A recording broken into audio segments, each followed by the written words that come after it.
judul presentasi atau sharing saya adalah Perkaderan Muhammadiyah, Realitas, Strategi, dan Harapan. Saya akan memulai dengan pada slide pertama itu, ini selalu saya sampaikan untuk memulai pembahasan tentang perkaderan atau pembahasan tentang ideologi Muhammadiyah, yaitu bagaimana sih sebenarnya cara orang menjadi Muhammadiyah itu. Ini saya kutip dari Dr. Khozin. Ini pola pikir ini rupanya kalau tidak salah dia ini mengambil dari teori pendidikan. Teori pendidikan itu kan ada input, proses, hasil. Nah itu lalu diterapkan pada konteks Muhammadiyah. Jadi menurut Pak Khozin, input orang masuk Muhammadiyah itu ya seperti gambar itu, warna-warni. Apakah kita bisa menjamin bahwa yang di ruangan ini berasal dari satu background yang sama? Pasti tidak. Sama-sama lahir dari keluarga Muhammadiyah.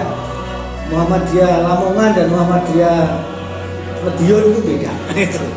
Prof. Muhajir ketika dulu saya menulis biografi beliau selalu bercerita kepada kami yang menulis dan menimbun biografi itu, beliau mengistilahkan begini, Muhammadiyah di Madiun itu eklektik. Eklektik itu artinya nyampur-nyampur gitu. Sehingga sekolah yang didirikan oleh bapaknya Pak Muhajir namanya Pak Suroya, beliau kiai atau juga dalang, di depan rumah Pak Muhajir masih ada, karena ketika menulis biografi itu saya datang ke rumah beliau di Madiun. Sekolah itu masih ada, namanya Al-Islam tapi simbolnya Muhammadiyah. Gitu. Karena konteks yang dihadapi pada zaman itu adalah ada PKI, ada nasionalis, ada modernis. PKI, kemudian nasionalis, PKI nasionalis, modernis itu Masyumi, sehingga tidak disebut Muhammadiyah. Sehingga kalau kita lihat orang masuk Muhammadiyah bisa dari jalur Masyumi, bisa dari jalur ya kayak Bung Karno misalnya, itu jalurnya apa? Karena Marhen setelah dia menjadi tokoh, tapi secara keluarga ya kita sebut saja dia abangan. Bapaknya orang lahir di ibunya orang Bali ya, bapaknya orang Jawa Timur Bali, dan dia sendiri nyentrik gitu kalau kita lihat. Tapi begitu ngaji di pondok di rumahnya Cokro Aminoto di Surabaya, yang sampai sekarang sangat terkenal namanya Gang Peneleh itu, Cokro Aminoto ngundang Kiai Ahmad Dahlan memberi ngaji ke murid-muridnya itu. Dan Soekarno bilang, belum pernah saya mendengar ada penjelasan agama serasional dan semodern Kiai Dahlan. Nah, gitu. Lalu masuk Muhammadiyah. Bahkan konflik antara Soekarno dengan Buya Hamka, sebenarnya kan sama-sama tokoh Muhammadiyah, itu juga sebenarnya di luar persoalan konflik mereka. Ada dua permintaan Soekarno tentang kalau saya meninggal. Soekarno satu, bungkus atau apa istilahnya, selimuti keranda mayat saya dengan bendera Muhammadiyah. Yang kedua adalah nanti yang menjadi imam sholat jenazah saya adalah Buya Hamka. Itu yang mengajarkan kepada kita tidak hanya soal Muhammadiyahnya Soekarno, tapi juga orang-orang terdahulu itu mengajarkan kepada kita begini loh kalau punya konflik itu. Itu loh. Konflik itu pada level pemikiran, tapi dalam sikap tidak. Itu loh. Kurang sengit apa Soekarno dengan Buya Hamka? Tapi dia punya pesan bahwa nanti kalau saya meninggal, Buya Hamka yang menjadi imam sholat jenazah. Sebenarnya itu contoh ya Soekarno. Ketika dia dibuang ke Bengkulu ternyata nyantol anak ketua PWM gitu. Buya Hasanuddin itu kan ketua PWM Bengkulu zaman itu. Jadi Bu Fatmawati itu sudah jelas itu. Sudah jelas Nasihatul Aisyah. Karena kayaknya jadi jelas kalau Bu Fatmawati itu Muhammadiyah jelas. Nah, Soekarno menjadi Muhammadiyah itu berlapis-lapis gitu loh. Dari Cokro itu kenal Kiai Dahlan, kemudian dalam masa pertumbuhannya sebagai aktivis dikejar-kejar Belanda, diasingkan, ketemu dengan Buya Hasanuddin, bahkan anaknya dinikahi gitu, ngajar di sekolah Muhammadiyah. Lalu ketika sudah menjadi presiden ketemu dengan Buya Hamka. Dan jangan lupa gelar Doktor Honoris Causa Soekarno itu salah satunya didapat dari Universitas Muhammadiyah Jakarta. dalam bidang falsafah dan teologi Islam. Nah, artinya apa? Itu loh. Input orang mau masuk Muhammadiyah itu tidak satu, pintunya tidak satu. Nah, kalau inputnya tidak satu, prosesnya juga nggak satu gitu loh. Ada yang lewat orto, kayak misalnya IMM, di UMM. Itu kalau ditanya berapa persen yang dari keluarga Muhammadiyah, mungkin 30. Selebihnya ya karena ada kesadaran diri. Kesadaran dirinya itu saya kuliah di Universitas Muhammadiyah ya berarti mahasiswa Muhammadiyah. Gitu. Kesadarannya umum. Ada yang karena kok banyak bendera merah ikut. Nah itu. Orto. Atau karena amal usaha. Nah ini, amal usaha atau usaha amal? Usaha amal atau amal usaha? Kalau rumah sakit, sekolah, universitas mau menggunakan sebagian asetnya untuk perkaderan berarti kita sebut amal usaha. Tapi kalau duitnya netes berarti usaha amal. Menurut saya begitu ya. Jadi usaha amal. Atau pendidikan ya, pendidikan. Prof Muhajir sering banget cerita. Aku ini diprotesi wong PDM Mas, saya se-Jawa Timur. Kenapa? Pak? Karena mahasiswa UMM nggak pakai jilbab. Iya. Bu Baroya pasti banyak mahasiswanya yang nggak berjilbab. Iya. Kata Pak Muhajir, mereka saya nggak jawab, tapi tak kasih mahasiswa KKN 30. Baru 3 hari telepon Pak Muhajir, mahasiswa sampai ini gini. Intinya sambat, ditinggali mahasiswa 30 itu sambat. Kenapa? Apa yang disambatkan? Kata Pak Muhajir, satu, baik sholat. Bengi-bengi gitaran, rokokan yang dindi. Gitu. Akhirnya setelah selesai itu sama Pak Muhajir nggak di apa-apa, nggak dibiarkan aja. Begitu KKN selesai, ada yang datang ke UMM protes hal itu tadi ditambah satu tentang jilbab tadi itu. Kata Pak Muhajir, gimana rasanya nangani 30 mahasiswa KKN? Mumet aku Pak. Sampai lagi 30, aku 30.000. Itu kata Pak Muhajir. Jadi kalau mahasiswa UMM itu hanya 500, bukan hanya yang cewek yang kita suruh berjilbab, sing lanang barang tak jilbabi. Nah ini maknanya ada proses itu loh. Sehingga tidak berjilbab itu bagi sebagian orang yang tidak tahu itu dianggap UMM ini enggak Islami. Padahal durung apa-apa dengan berjilbab. Kita akan tahu bagaimana di Papua, bagaimana di NTT. Teman yang di Papua cerita, mahasiswa Kristen di Papua yang oleh Prof Muti disebut Krismuha itu ya. Kristen Muhammadiyah. Karena ini Universitas Muhammadiyah isinya 70% mahasiswa Kristen.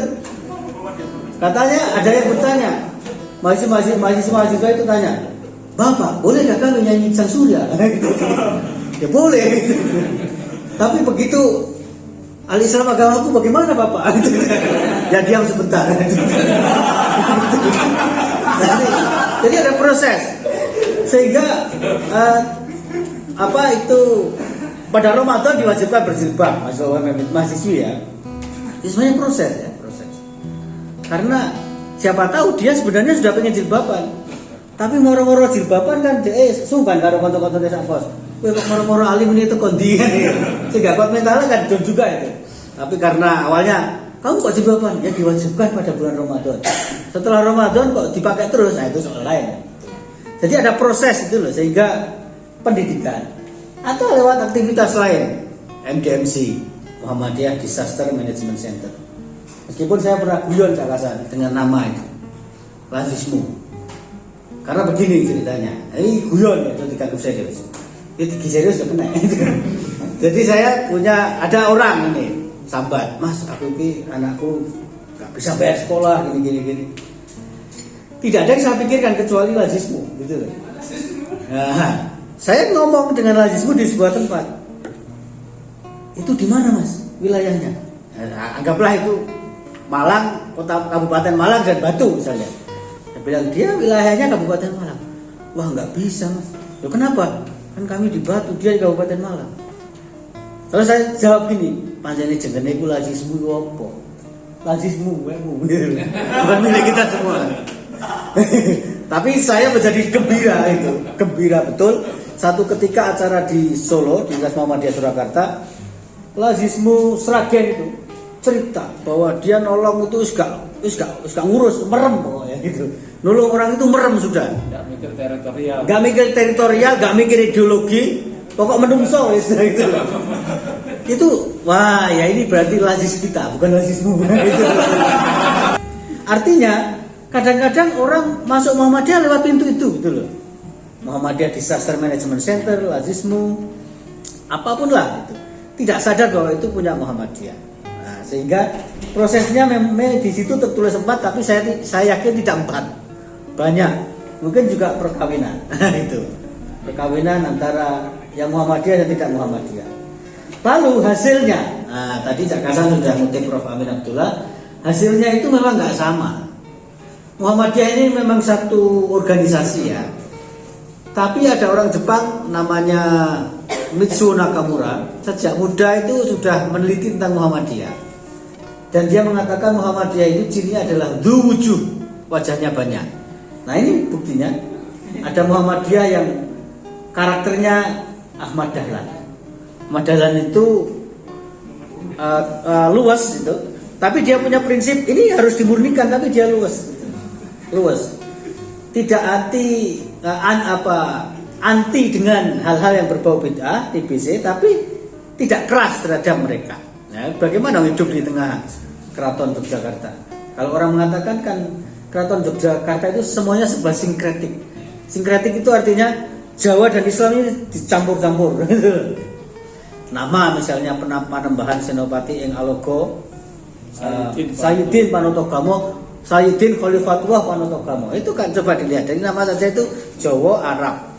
Ini tidak hanya soal kosakata tapi fungsinya itu. Senopati kan Jawa, tapi Khalifatullah Arab. Nah gitu. Jadi itu sinkretik. Lalu ada yang al-ikhlas. Kalau Prof. Munir Mukhtar menggambarkan al-ikhlas itu pokoknya kullu bid'atin dolalah, kullu dolalah finnar. Itu favoritnya itu. Tapi bahwa tidak dilihat bid'ah itu ada bentuknya yang beda-beda. Saya pernah ketemu sebuah kitab judulnya Laisa kulla jadidin bid'atun. Tidak semua yang baru itu bid'ah. Nah, saya kira Muhammadiyah sudah lebih canggih dalam hal itu ketimbang katakanlah kelompok salafi yang lain. Kenapa saya sebut kelompok salafi yang lain? Karena Muhammadiyah itu juga salafi. Tapi tidak di sini tempatnya. Nanti nggak selesai. Kita bicara pengkaderan. Kemudian MUNU, Muhammadiyah NU. Saya cerita ya. Ke teman-teman begini. 3 minggu yang lalu kira-kira 3 minggu yang lalu saya sedang ceramah akad pagi di Jombang. Judulnya strategi penguatan kader Muhammadiyah. Suratnya itu tak ilang-iling ya surat. Iki pengajian di masjid apa koyo ngene kan gitu. Kalau kayak gini kan kita bisa ngomong keras mendalam gitu loh. Iki di masjid ngomong kader Muhammadiyah apa yo nggone gitu. Akhirnya saya datang, ternyata di masjid. Temanya tak putar balik, jadi peringatan Maulid Nabi. Begitu turun dari podium, makan pagi bersama pengurus Muhammadiyah di situ, yang muda bilang ke saya, Mas, saya itu khawatir betul. Khawatir apa? Saya itu khawatir betul Mas Boy itu ngomong persis seperti yang di surat. Buyar jamaah kita Mas gitu. Karena kan kalau pengkaderan kan berarti doktrin keras tak? Saya bilang itu juga yang saya khawatirkan. Ini jamaahnya apa? Kalau masjid masa ngomong Muhammadiyah apa adanya kan nggak mungkin jawab begitu. Tapi yang tua bilang, saya kurang setuju dengan yang sampai ngomongkan tadi itu. Mestinya meskipun di masjid ngomong apa Muhammadiyah, halal ya halal, haram ya haram. Jadi yang muda dan tua ini perang sendiri. Saya bilang, Pak, saya mengahi, tapi kalau itu forum tertutup saya akan ngomong seperti yang saya minta. Terus dia cerita yang tua ini, aku ini kesel Mas begini. Isu pengajian Aisyah, sore pengajian muslimat. Saya bilang kan itu proses, itu namanya orang milih kok ya. Nah itu berarti kan MUNU itu loh. Nah, gitu loh. Hasilnya begitu. Lalu Munas, Muhammadiyah nasionalis, Soekarno. Oke ya. Saya kira Soekarno, kalau ada di antara kita yang belum tahu hubungan Muhammadiyah dengan Soekarno secara pasti, fakta dan datanya saya kira sangat kuat. Itu saya kira paling tidak 3 lapis tadi itu loh. Cokro ketemu Kiai Dahlan, ketemu Buya Hasanuddin, nikah sama anaknya, ngajar di sekolah Muhammadiyah di Bengkulu, lalu ketemu Buya Hamka di akhir hayat. Saya kira itu sudah bukti. Munas, Muhammadiyah nasionalis, apalagi kalau dicampur dengan Nasakong itu sudah diopo kan itu. Jadi mungkin karena Soekarno ini orangnya nyentrik ya, dia kan ya seniman ya arsitek, jadi dalam beride itu juga di luar kebiasaan itu loh, dulu kebiasaan. Jadi itulah proses ya. Kemudian lalu siapakah kader Muhammadiyah? Ya, Mas. Siapakah kader Muhammadiyah? Ini juga jadi pertanyaan. Apakah kader Muhammadiyah itu adalah anak dari keluarga Muhammadiyah? Belum tentu. Jadi apakah anak dari keluarga Muhammadiyah itu otomatis jadi kader Muhammadiyah? Pikir dewe kan gitu. Artinya kita tahu situasinya. Apakah lulusan sekolah Muhammadiyah? Bisa jadi. Yang pertama juga bisa ya, bisa enggak. Lulusan sekolah Muhammadiyah juga bisa ya, bisa enggak. Tapi ya banyak yang lalu mengingat begitu sudah. Kalau masih di sini tuh rakyat toh memang. Alumni UMM misalnya itu alumni UMM yang tidak IMM itu enggak kelihatan. Tapi begitu sudah jadi apa di tempat yang jauh sana itu mencungul ke Muhammadiyahannya itu. Jadi ada bekasnya juga. Alumni perguruan tinggi Muhammadiyah bisa jadi. Ya, kalau tidak masuk secara organisasi, pola pikir lah gitu. Oke. Kemudian apalagi? Aktivis organisasi otonom Muhammadiyah. Ya. Itu. Kemudian karyawan amal usaha Muhammadiyah. Berapa persen kira-kira? Bu Baro yang guyu yo nopo. Tertawanya Bu Baro ini penuh makna. Berapa persen gitu loh ya. Saya kira ini problem di mana-mana. Saya pernah dipesan oleh seseorang di Suara Muhammadiyah, Mas, nulis suara tuh keras. Nulis suara tuh keras karena gejalanya adalah banyak orang bekerja di Muhammadiyah, begitu Muhammadiyah punya fatwa, dia ikut fatwa orang lain. Saya nulis suara tuh keras dan dipesan keras itu. Habis itu ada yang WA saya. Betulkah ini Pradana Boy yang selama ini saya kenal? Betul, saya bilang. Kenapa? Kok tiba-tiba ada jadi keras begini, kenapa? Ya saya nggak bilang ini pesanan gitu. Tapi maksud saya itu berangkat dari realitas. Apakah karyawan amal usaha Muhammadiyah juga menghayati ke Muhammadiyahan? Iya dan tidak. Iya dan tidak. Akeh yo kok enggak gitu. Akeh enggak. Lalu jamaah masjid Muhammadiyah. Nah, ini ada guyonan juga. Saya sering guyon. Kalau ada orang abangan masuk masjid, apa yang hilang? Sandal. Kenapa? Salah menafsirkan perkataan khotib. Ambil yang baik-baik, tinggalkan yang jelek-jelek. Sandal jelek-jelek ditinggal, pulang bawa yang baik. Enggak dosa dia ngamalkan khutbah itu. Lalu kalau salafi masuk masjid, ini teman-teman di Batu sering cerita. Sing hilang apa? Masjidnya.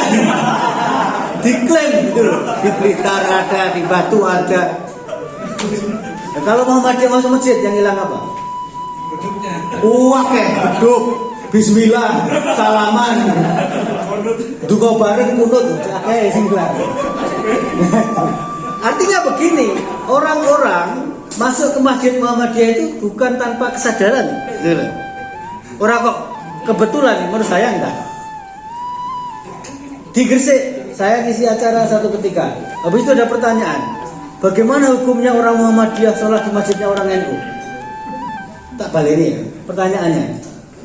Bagaimana hukum orang Muhammadiyah sholat di masjidnya orang NU? Saya yang ditanya itu cuma gini. Kok ono Muhammadiyah pikirannya kayak gini? Terus digini sholat itu beda podo lah. Itu artinya. Tapi saya ingin mengatakan bahwa orang menjadi jamaah di Masjid Muhammadiyah itu bukan tanpa preferensi. Karena sholatnya sing suwe. Aku aku seneng sholat itu suwe gitu. Cador mungkin seneng suwe. Atau karena di masjid Muhammadiyah itu gak rame-rame, misalnya begitu. Ada kajian, macam-macam. Tapi poinnya begitu.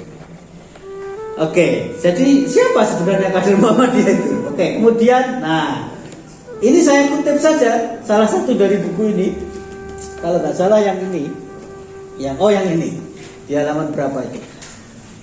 Kader adalah anggota inti yang terlatih serta memiliki komitmen terhadap perjuangan dan cita-cita persyarikatan.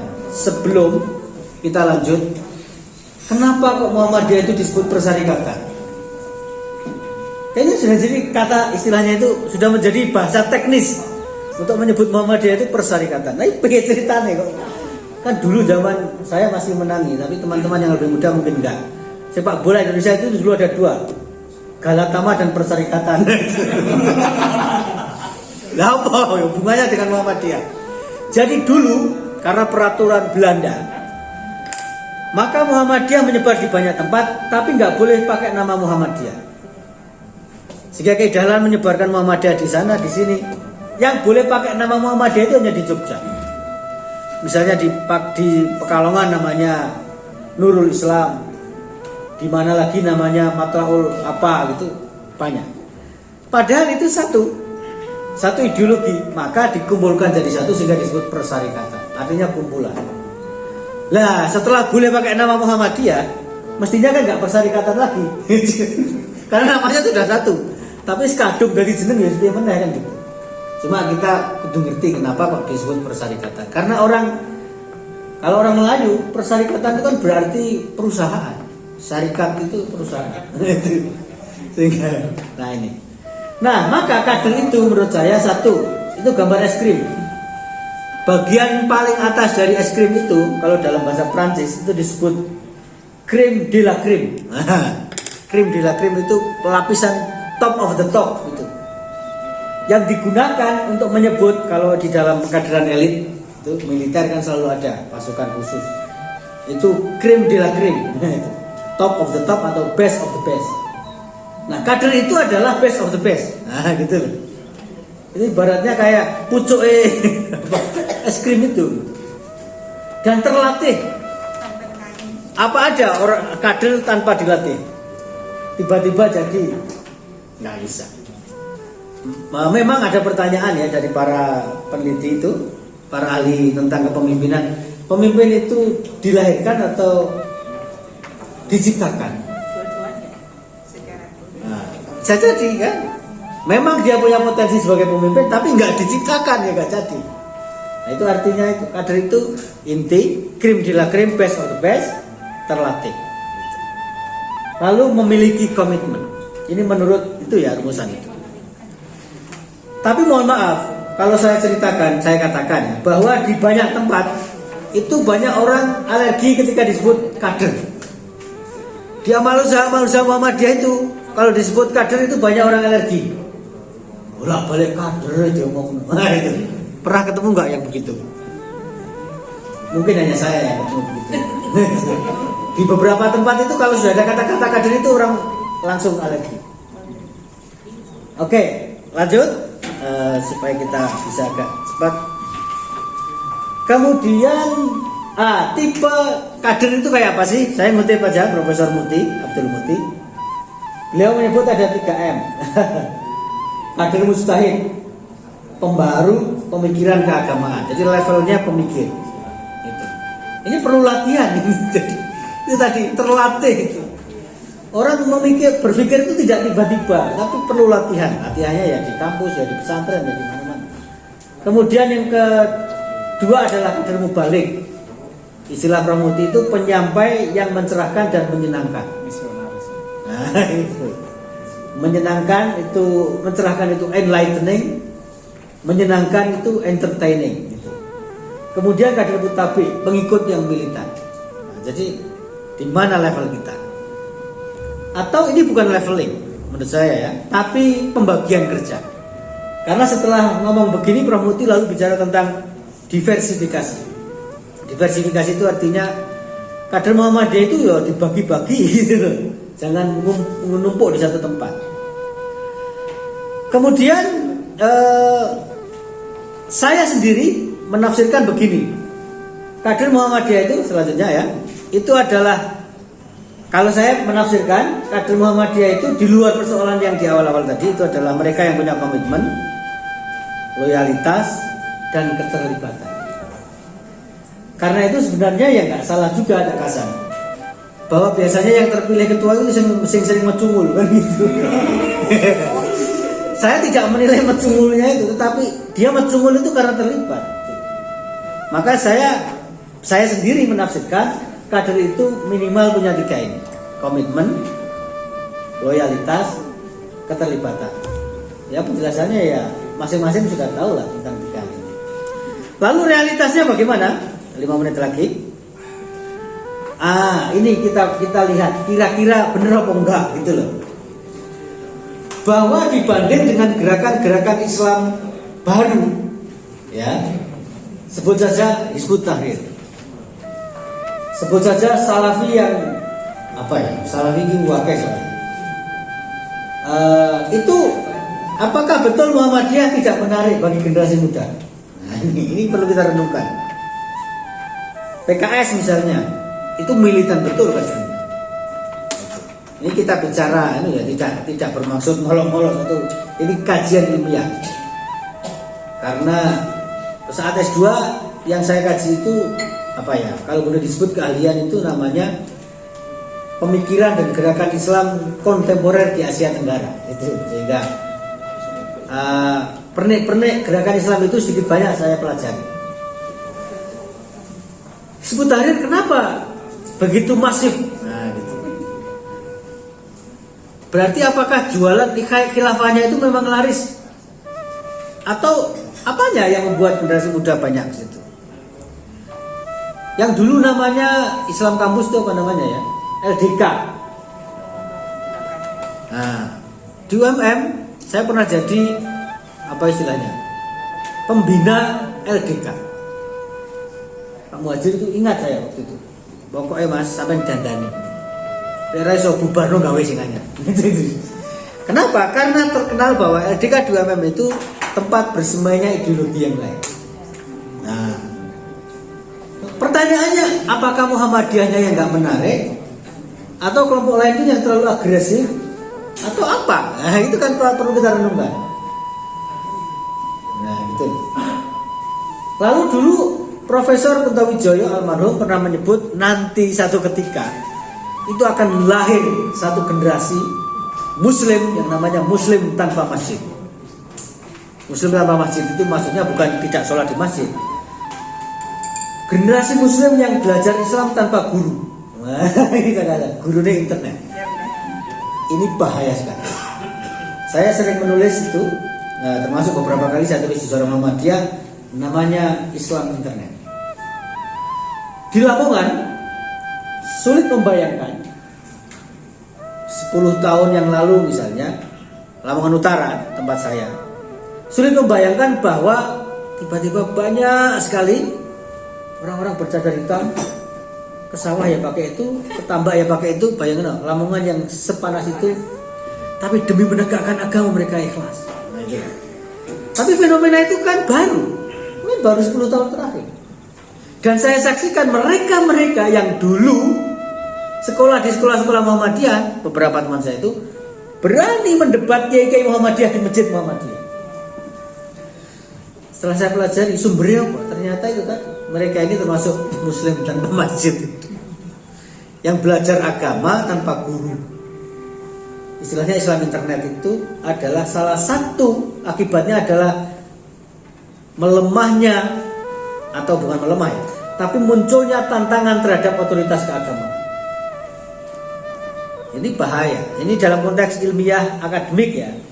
Bahaya menjadikan internet sebagai guru tanpa guru yang manusia itu adalah begini. Saya punya mahasiswa, artikelnya saya baca. Apa istilahnya? Makalahnya. Loh, ini sak makalah kok bahasa Malaysia kabeh. Gitu.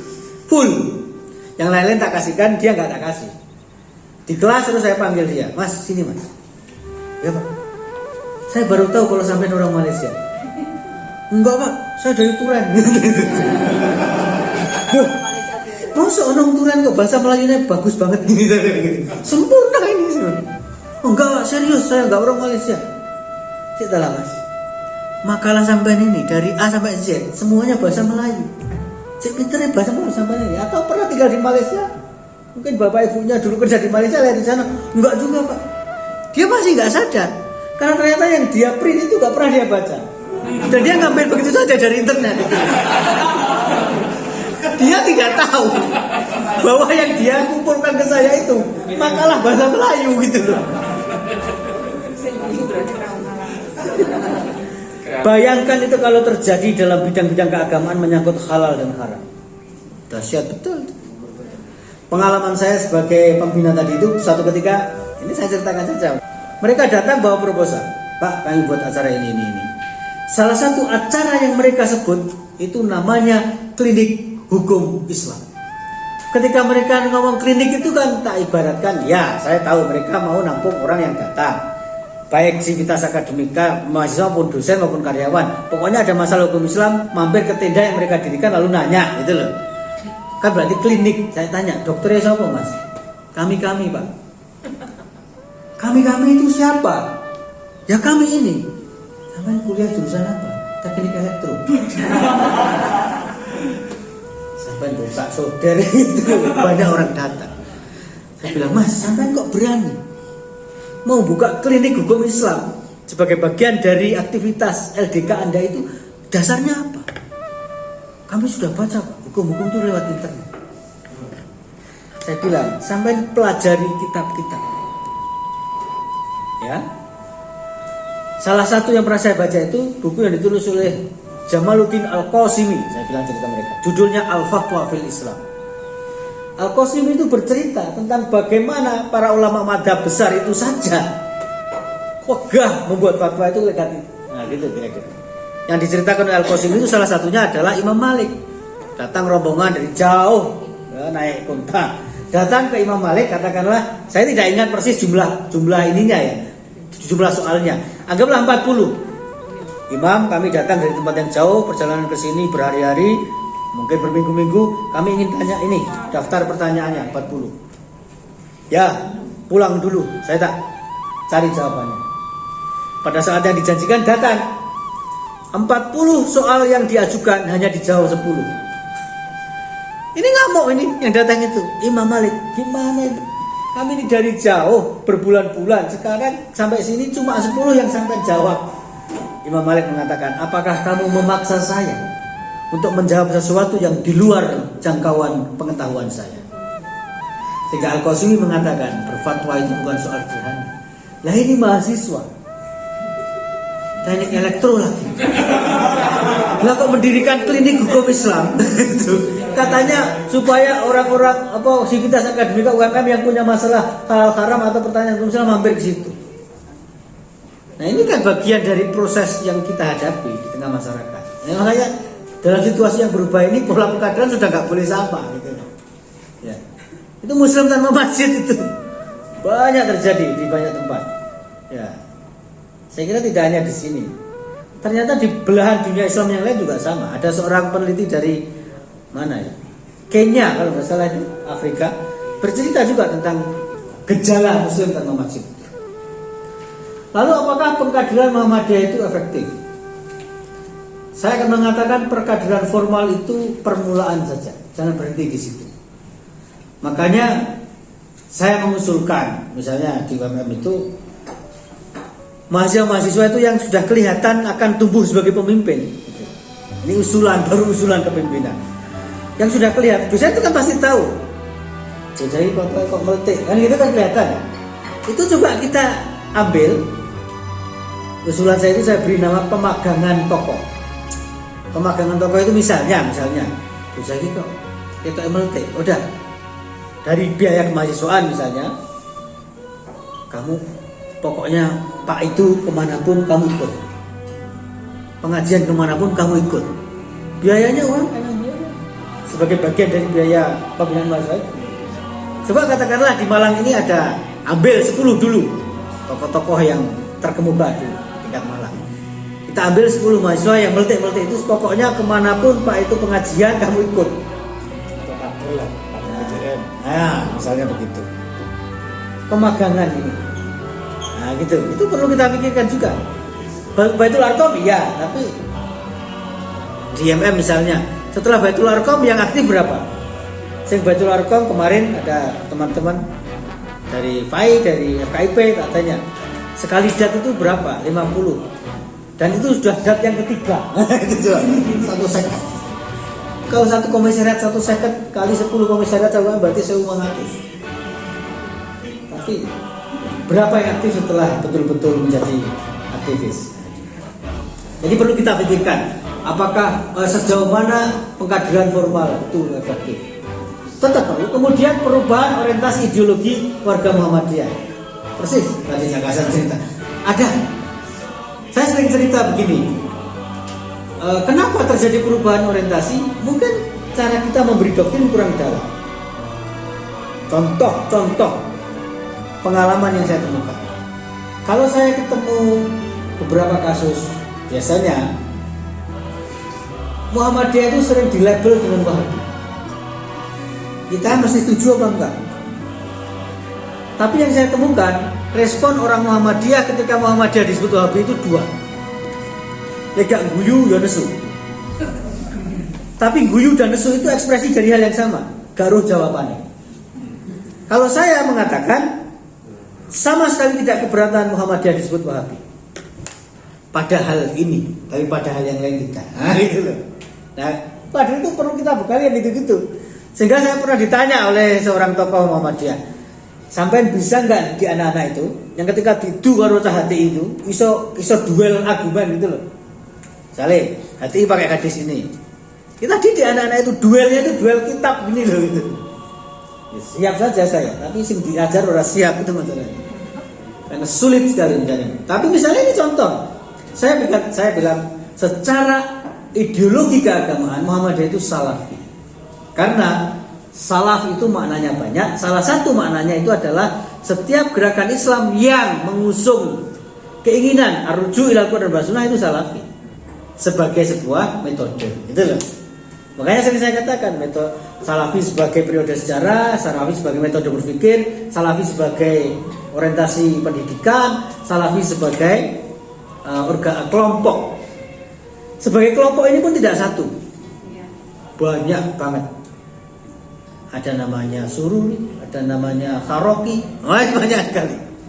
Itu nanti perlu bagian itu Kakasan. Mungkin kalau workshop ini menghasilkan satu metode, salah satu materi yang perlu kita berikan kepada kader-kader inti kita nanti itu adalah mengenal anatomi gerakan Islam, supaya gak gampang gitu loh. Ketemu orang lain tuh koyo rodok mirip aku.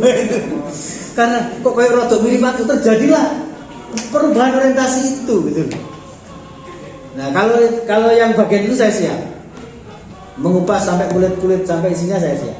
Karena ya kebetulan itulah bagian dari keahlian saya yang saya pelajari dari siswa dulu. Sehingga dulu saya pernah punya kelas namanya apa ya namanya? Lupa saya. Kalam. Kuliah aliran-aliran dalam Islam.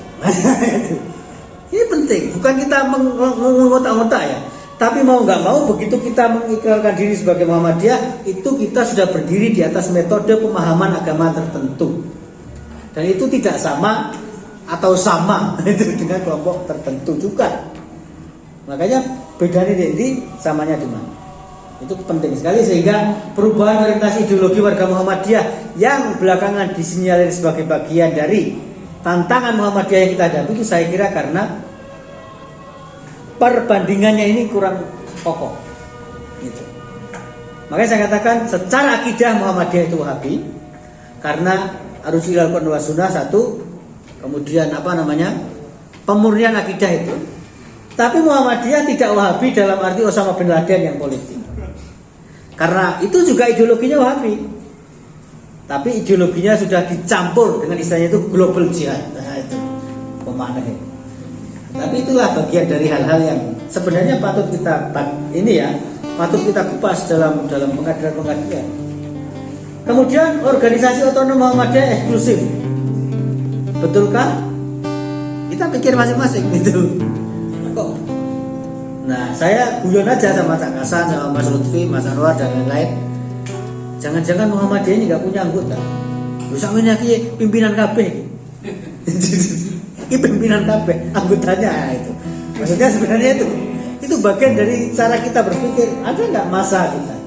Kemudian ada pandangan ya dari sebagian orang tertentu bahwa Muhammadiyah itu produsen Islam radikal.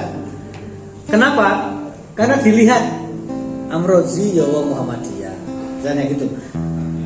Ya, tapi nggak boleh begitu. Saya melakukan penelitian pada tahun 2012 dan saya menemukan ada 3 pola hubungan Muhammadiyah dan radikalisme itu.